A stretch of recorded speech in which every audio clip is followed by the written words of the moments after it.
به نام خدا.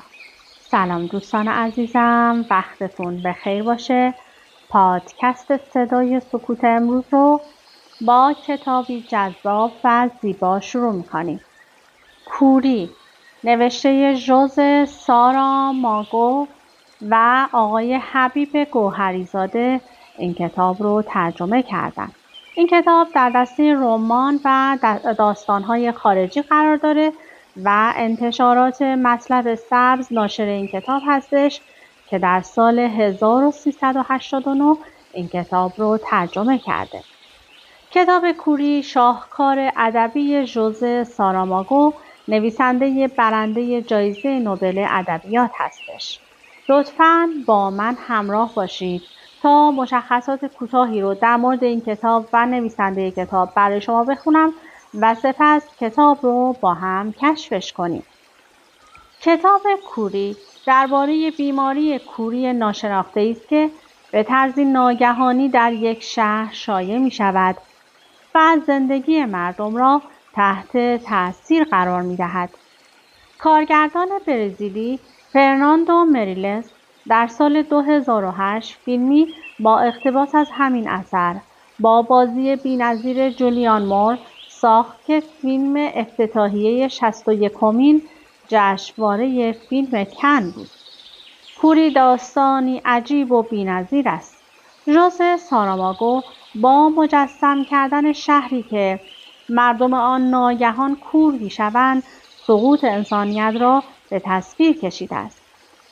و اما در مورد ژوز ساراماگو. ژوز دی سوزا ساراماگو 16 نوامبر 1922 در آزیناگا، دهکده کوچک در شمال لیسبون، پایتخت پرتغال به دنیا آمد. او نویسنده پرتغالی برنده جایزه نوبل ادبیات در سال 1998 میلادی است. او 2 سال بعد از تولدش به همراه خانواده به لیسبون رفت و تحصیلات دبیرستانی خود را برای امرار معاش نیمه تمام گذاشت و به شغل‌های مختلفی نظیر آهنگری، مکانیکی و کارگری روزمزدی پرداخت. اولین رمانش با شکست مواجه شد و او تصمیم گرفت رمان نوشتن را کنار بگذارد، اما بعدها با انتشار کتاب بالتازار و بلموندا به شهرت رسید. منحصر به فردترین ویژگی آثار ژوز ساراماگو عدم استفاده از نشانگان سجابندی به صورت متداول و استفاده از جملات بسیار طولانی است که گهگاه درون آن زمان نیز تغییر می‌کند. او از میان علائم نگارشی تنها از نقطه و ویرگول استفاده می‌کند و از سایر علامات که مثلا جمله سوالی را مشخص می‌کند یا آن را در گیومه می‌گذارد مطلقاً می‌پرهیزد. بسیار ژوز ساراماگو را در ردیف نویسندگان پیرو سبک رئالیسم جادویی قرار داده و آثار او را با نویسندگان اسپانیایی زبان امریکای لاتین مقایسه می‌کنند. اما او خود را ادامه دهنده ادبیات اروپا و تاثیرپذیری خود را بیشتر از گوگل و سروانتس می‌داند. ساراماگو گرچه از سال 1969 به حزب کمونیست پرتغال پیوست و همچنان به آرمان‌های آن وفادار بوده است، اما هیچگاه ادبیات را به خدمت ایدئولوژی در نیاورده است. از کتاب‌های مشهور ژوز ساراماگو می‌توان به کوری، بینایی، دفتر یادداشت، تکثیر شده و دخمه اشاره کرد. ساراماگو در 18 ژوئن 2010 در تیاس، لاس پالماس چشم از دنیا فرو بست. لطفاً با من همراه باشید تا این کتاب زیبا رو با همدیگه ورق بزنیم. چراغ زرد روشن شد و 2 اتومبیل ابتدای صف قبل از قرمز شدن چراغ سرعتشان را بیشتر کردند. با سبز شدن آدمک چراغ عابر پیاده، مردمی که در انتظار بودند خطوط سفید آسفالت سیاه را رد کرده و از خیابان عبور کردند. راننده‌ها با بی‌صبری کلاج زیر پایشان را فشار می‌دادند و اتومبیل‌های بیتاب درست مانند اسب‌های مسابقه که در انتظار ضربه شلاق بیتابی می‌کنند عقب و جلو می‌رفتند. عابران از خیابان گذشته بودند، اما چراغ راهنمایی هنوز چند ثانیه از زمان را نگه داشته بود و اجازه عبور به اتومبیل‌ها را نمی‌داد. بعضی از رانندگان با خود فکر می‌کردند برای پیدا کردن یکی از دلایل راهبندان کافی است این معطلی ظاهراً کوتاه را در تعداد هزاران چراغ راهنمایی و دفعات تغییر رنگ‌های آنها ضرب کنید. سرانجام چراغ سبز شده و اتومبیل‌ها به سرعت برق به راه افتادند. اما ظاهراً همه‌شان به فرضی و تیزی هم نبودند. اتومبیلی که در ابتدای خط وسط ایستاده از جای خود تکان نمی‌خورد. شاید مشکلی پیش آمده بود. شاید دنده‌اش گیر کرده، پدال گاز در رفته، جلوبندی‌اش دچار مشکل شده و یا شاید ترمز اتومبیل قفل کرده.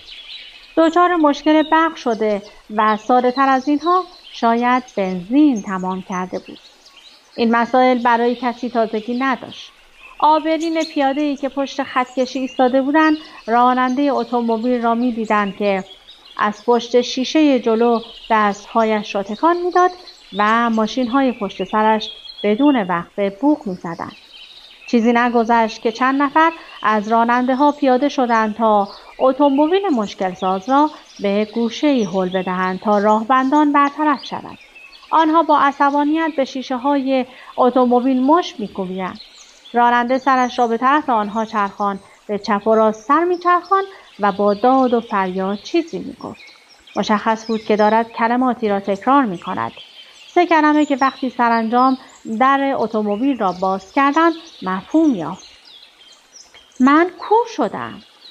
باور کردنی نبود. در نگاه اول چشم‌های مرد سالم به نظر می‌آمد. درخشان و براق. سفیدی چشم‌هایش مانند چینی سفید و شفاف بود.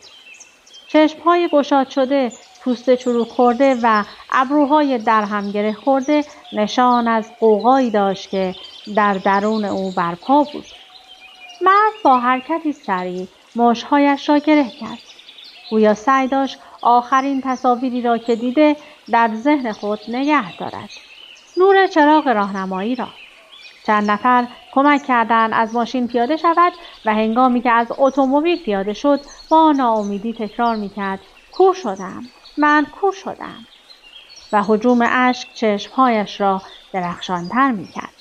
چشمهایی که مدعی بود مردند.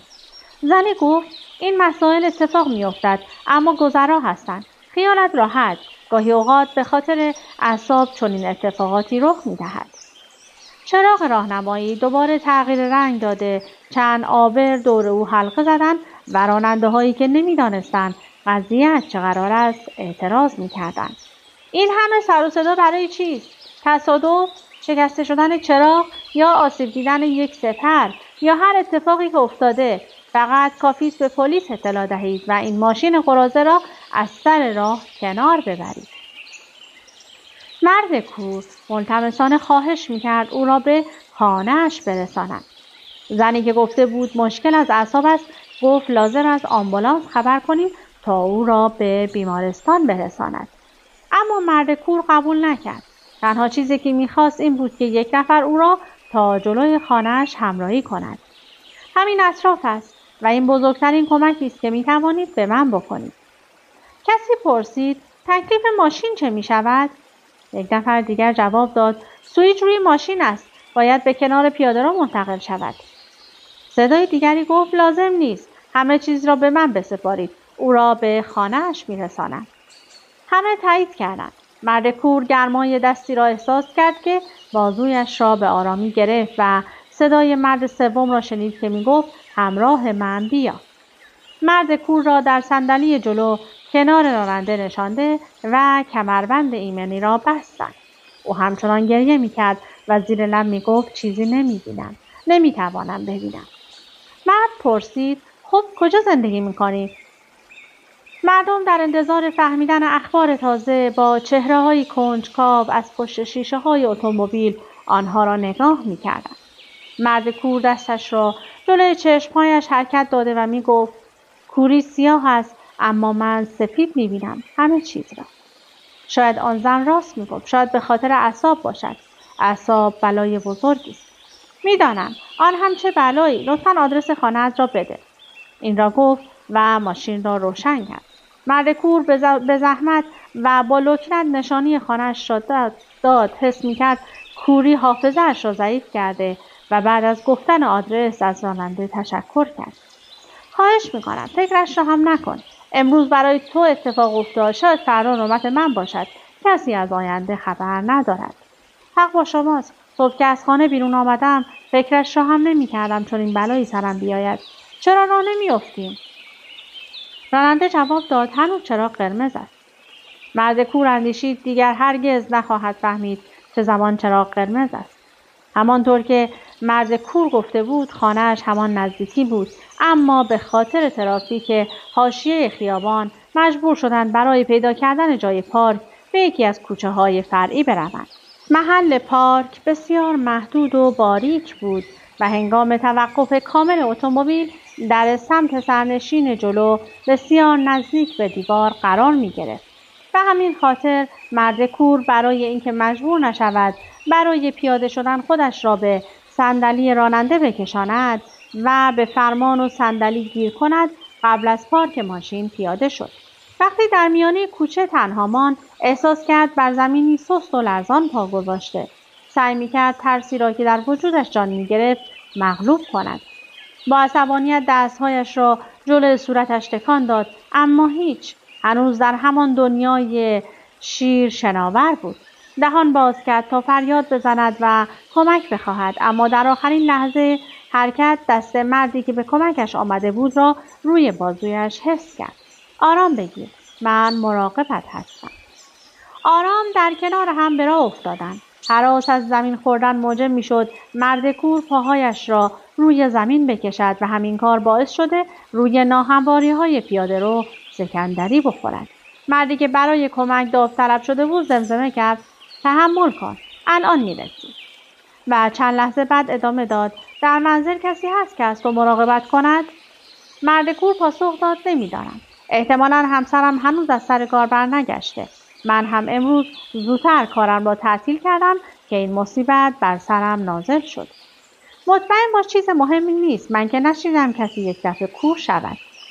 فکرش را بکن. همیشه به دیگران فخر فروشی می‌کردم که حتی به عینک نیاز ندارم، اما حالا کاری نمی‌شود.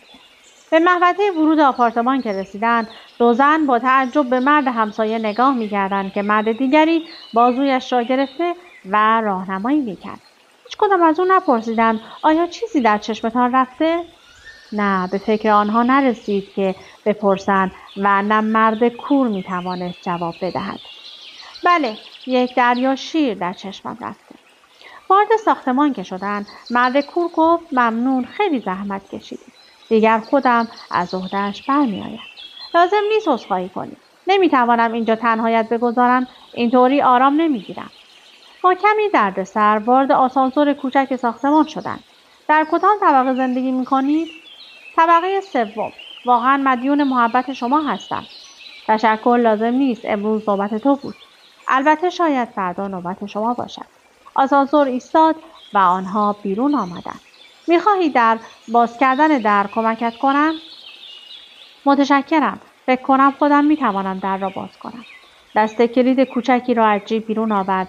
دندانه‌های کلید را یک به یک لمس کرد و گفت باید همین یکی باشد. با اثر انگشتان دست چپ سوراخ کلید را پیدا کرد و خواست در را باز کند. این نبود. بگذار ببینم. اجازه بده کمکت کنم. با سومین کلید در باز شد. مرد کور با صدای بلند پرسید خانه هستی؟ جوابی نیامد. همانطور که گفتم همسرم هنوز برنگشته و دستهایش را به سمت جلو دراز کرد و آرام و با احتیاط در راهرو حرکت کرد. بعد آرام برگشت و سرش را به سمت جایی که فکر میکرد مرد ایستاده برگرداند و گفت نمیدانم چطور میتوانم از شما تشکر کنم. مرد گفت نیازی به تشکر نیست. من وظیفه‌ام را انجام دادم. میخواهی کمک کنم بنشینی و تا بازگشت همسرت اینجا بمانم؟ اصرار و اشتیاق او مرد کور را نگران کرد. مشخص بود قصد ندارد که غریبه را به خانه راه بدهد. کسی چه می‌داند؟ شاید غریبه نقشه کشیده دست و پای او را ببندد، چیزی در دهانش فرو کند و اموالش را به سرقت ببرد.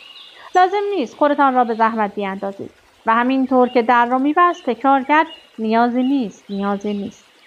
صدای پایین رفتن آسانسور را که شنید نفس راحتی کشید.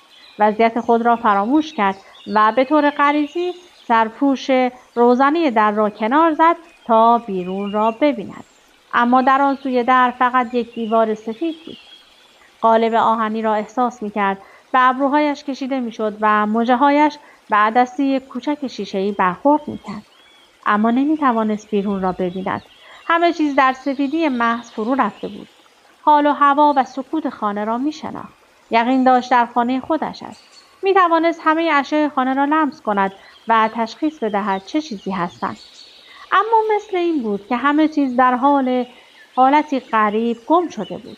بدون شمال و جنوب، بدون فراز و فرود، بدون پایین و بالا، بدون جهت و بدون روح. کودک که بود مانند خیلی‌ها ادای افراد کور را درآورده و در کمتر از 5 دقیقه این طرف و آن طرف رفتن با چشم‌های بسته به این نتیجه رسیده بود که کوری حقیقتاً مصیبت هولناکی است. شاید با داشتن حافظه خیلی قوی بتوان آن را تحمل کرد. آن هم با به خاطر آوردن جنس، شکل، رنگ، سطح، فرم اشیا.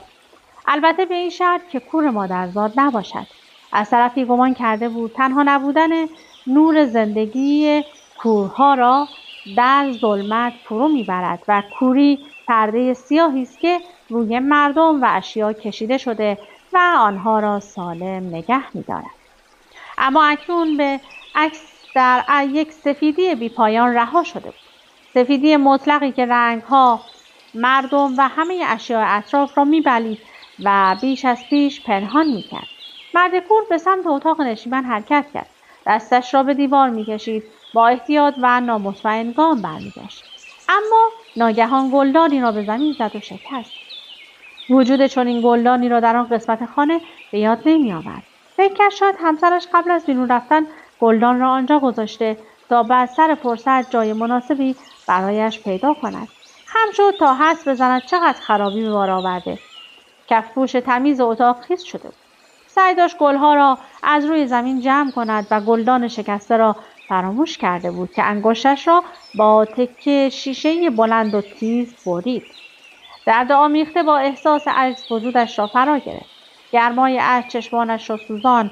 با نزدیک شدن غروب آپارتمان تاریک شده بود و او گم شده در سفیدی کوری وسط آپارتمان ایستاده بود.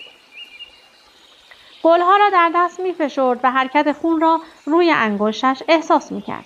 دستمالش را عجیب بیرون آورد و به سختی آن را دور انگشتش بست. بعد کورمال و با احتیاط در ترس اینکه پایش به فرش گیر کند مبل و صندلی‌ها را دور زد و خود را به کاناپه‌ای که همراه همسرش برای تماشای تلویزیون روی آن می‌نشستند رساند. روی کاناپه نشست و آرام آرام دستمال دور انگشتش را باز کرد. احساس کرد خون روی دستش چسبناک و غیرعادی است. با نگرانی فکر کرد شاید این هم به کوریش مربوط می‌شود. شاید خونش به ماده بیرنگ و چسبناک تبدیل شده. چیزی که با همه عجیب بودن متعلق به وجود او بود، مثل اینکه بدنش چیزی در خود داشت که برای خودش خطرناک بود. آرام آرام با دست سالمش محل فرو رفتن شیشه را که مانند خنجری تیز و ظریف بود پیدا کرد و سعی کرد با ناخن انگشت‌های شست و سبابه تکه شیشه را بیرون بکشد. دوباره دستمال را دور زخم پیچید، اما این بار این کار را محکم‌تر انجام داد تا خونریزی را بند بیاورد. بعد خسته و بی‌رمق به پشتی کاناپه تکیه داد و برخلاف جریان عقلانی و طبیعی که لحظات رویارویی با استرس، نگرانی و یا ناامیدی بدن انسان میل به هوشیاری دارد، فوراً احساس کرد بیحالی و رغبت زیادی کرد. رغبتی که به بیحالی و سنگینی خواب‌آلودگی بود. چشمهایش را بست و بلافاصله خوابید. خواب دید ادای آدم‌های کور را در می‌آورد. خواب دید با هر بار پلک زدن از سفری دور برمیگردد و تمام شکل‌هایی را که تا به حال دیده همانطور طبیعی بدون تغییر و زیبا انتظارش را می‌کشیدند. امیدوار کننده بود، اما در کنار این احساس بی‌نظیر تردیدی گنگ و زجرآور آزارش می‌داد. هراس از اینکه همه اینها خواب و خیالی بیشتر نیست و به زودی از این خوشخیالی بیرون می‌آید بدون اینکه بداند چه چیزی در انتظار اوست. بعد در حال خواب و بیداری جدی با خودش فکر کرد نباید در این رکود و تردید باقی بماند. بیدار شوم، بیدار نشوم، بیدار شوم، بیدار نشوم. به هر حال باید با آن روبرو شوم. باید خطر کرد. گریزی نیست. من اینجا با چند شاخه گل روی زانو و چشمهایی که میترسم بازشان کنم چه میکنم؟ آنجا چه کار میکنی؟ خوابی؟ گلها را چرا روی پایت گذاشتی؟ صدای همسرش بود که میپرسید. آن منتظر پاسخ نماند. با عصبانیت مشغول جمع‌آوری خرد شیشه های گلدان شد و در حین خشک کردن زمین مدام به شوهرش سرکوف میزد که بهتر بود به جای اینکه بیخیال بخوابی دسته گلی را که به آب داده‌ای جمع و جور میکردی. مرد چیزی نگفت و در سکوت پلک‌هایش را روی چشم‌های بیرمقش فشرد. ناگهان فکری به ذهنش خطور کرد. کورسوی امیدی که دلهره و هیجانی عجیب به دلش میانداخت. اگر چشم باز کنم و بتوانم ببینم. زن به طرف او آمد، اما همین که چشمش به دستمال خونی افتاد عصبانیتش فروکش کرد و با دلسوزی به او نزدیک شد. طفلکی، چه اتفاقی افتاده؟ و پانسمان ناشیانه را باز کرد و مرد در آن هنگام واقعا دلش میخواست همسرش که در برابرش زانو زده بود را ببیند و بعد ناامید از دیدن او چشمهایش را گشود. زن لبخند زد و گفت بالاخره خوابالود من بیدار شد. چند لحظه سکوت حکم‌فرما شد و مرد گفت من کور شدم. نمیتوانم چیزی ببینم. زن از کوره در رفت. این بازی احمقانه را تمام کن. نمیشود که در مورد همه چیز شوخی کرد. اما من حقیقت را گفتم. نمیتوانم چیزی را ببینم. خواهش میکنم لطفاً مرا نترسان. نگاه کن. من اینجا هستم. ببین چراغ روشن است. میدانم که اینجا هستی. صدایت را میشنوم. لمست میکنم. میشود تصور کرد چراغ را روشن کرده ای. اما من کور شدم. اشکای زن سرازیر شد و دست به گردن همسرش انداخت. نه، بگو که حقیقت ندارد. دستمال خون‌آلودی روی زمین و گلها روی دستمال افتاده بودند و انگشت زخمی دوباره خونریزی میکرد. مرد زیر لب زمزمه کرد گذشته از این من همه چیز را سفید میبینم. و لبخند مرده‌ای بر لب‌هایش نشست. زن کنارش نشست و او را در آغوش کشید و به آرامی پیشانی، صورت و چشم‌هایش را بوسید. نگران نباش، خوب می‌شوی. تو که مشکلی نداشتی. شاید اصلا تعریف کن چطور شد؟ چیزی احساس کردی؟ که کجا؟ نه لازم نیست بگویی. صبر کن. قبل از هر چیز باید پیش چشم پزشک برویم. کس خاصی به فکرت میرسد؟ متاسفانه نه. ما که هیچ کدام اینکی نیستیم. چطور است به بیمارستان برویم؟ فکر نمی کنم در اورژانس بخشی برای کوری داشته باشم. حق با توست. شاید بهتر است مستقیم به چشم پزشک مراجعه کنیم. از راهنمای تلفن نزدیکترین مکتب را پیدا می کنم. زن بلند شد. مدام سوال می کرد. فرقی نکرده؟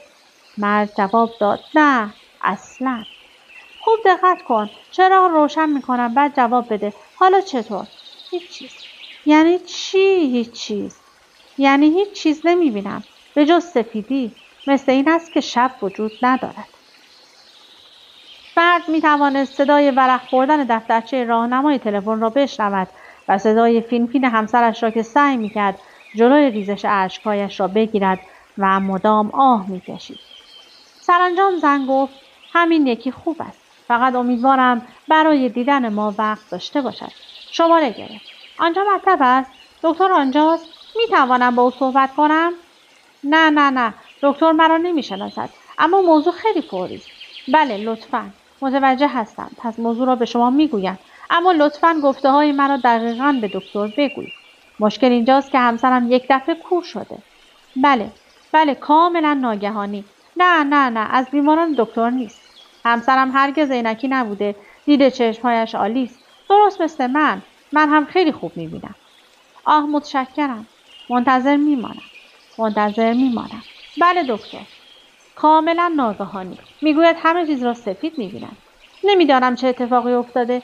همین الان به خانه رسیدم و او را در چنین وضعی دیدم. هنوز وقت نکردم درست بپرسم. میخواهید با خودش حرف بزنید؟ آه، واقعا متشکرم. همین الان خودمان را میرسانیم. مرد کور بلند شد. زن گفت صبر کن. اول باید ترتیب این انگشت را بدهیم. برای لحظاتی ناپدید شد و بعد با یک شیشه آب اکسیژن، یک شیشه یود، پنبه و یک بسته تنظیم پانسمان برگشت. در حالی که مشغول پانسمان زخم بود پرسید ماشین را کجا پارک کردی؟ و ناگهان به چهره شوهرش نگاه کرد، اما با این وضعیت که نمیتوانست رانندگی کرده باشد. و یا شاید وقتی این اتفاق افتاد در خانه بودی؟ نه، پشت چراغ قرمز بودم. یک نفر کمک کرد تا به خانه برسم. ماشین در کوچه کناری است. بسیار خوب، پس برویم. تو جلوی در منتظر بمان تا بروم و ماشین را پیدا کنم. سوئیچ کجاست؟ نمیدانم. آن را به من برنگردان. کی؟ کسی که مرا به خانه رساند یک مرد بود. حتما آن را جایی گذاشته. اطراف را میگردم.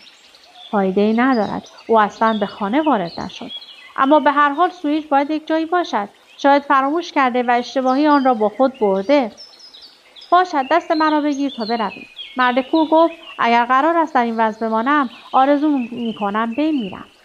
لطفاً چنان نگو. اوضاع به اندازه کافی خراب هست. آن کسی که کور شده من هستم. تو نمیدانی چه معنایی دارد. نگران نباش، دکتر معالجه‌ات میکند. مطمئنم. پایین که رفتند زن چراغ سرسرا را روشن کرد و آهسته در گوشش خواند همینجا بمان. اگر همسایه‌ای آمد خیلی عادی رفتار کن. بگو منتظر من هستی. کسی نمیتواند حدس بزند چیزی نمیبینی. لازم نیست همه چیز زندگیمان را به دیگران بگویی. بسیار خوب، فقط طولش نده. زن به سرعت بیرون رفت. از همسایه‌ها خبری نبود. نه کسی آمد و نه کسی رفت. مرد کور می‌دانست صدای کلید اتوماتیک نشانگر روشن بودن چراغ است. از این رو همین که سکوت حاکم می‌شد کلید برق را می‌زد. در آن فضا نور برایش تبدیل به صدا شده بود. دلیل تأخیر همسرش را نمی‌فهمید. کوچه در آن نزدیکی بود. شاید 80-90 قدم آن طرفتر. با خود فکر کرد اگر بیشتر از این طول بکشد دکتر می‌رود. ناخودآگاه دست چپش را بالا آورد و نگاهش را برای دیدن ساعت به زیر دوخت. لب برچید. انگار دردی ناگهانی به جانش افتاده باشد. خدا را شکر کرد که در آن زمان همسایه‌ای آن طرف‌ها نبود. چون اگر کسی با او صحبت می‌کرد حتما فوراً به گریه می‌افتاد. اتومبیلی در خیابان توقف کرد. با خود گفت سرانجام آمد، اما با دقت در صدای موتور فهمید اتومبیل خودش نیست. موتور دیزل بود. فکر کرد حتما یک تاکسی و یک بار دیگر دکمه برق را فشرد. همسرش برگشت، عصبانی و ناراحت. مرد فداکارت، خدای نیکوکاری و انصاف ماشین ما را دزدیده. این ممکن نیست. حتما درست نگشتی. معلوم است که خوب گشتم. چشم‌های من که مشکلی ندارد. جمله آخر را بی اختیار به زبان آورد. سعی کرد گفته‌اش را احساس کند. گفتی ماشین رو در کوچه کناری گذاشتید و آنجا نیست مگر اینکه در کوچه دیگر باشد. نه مطمئنم در همین کوچه بود.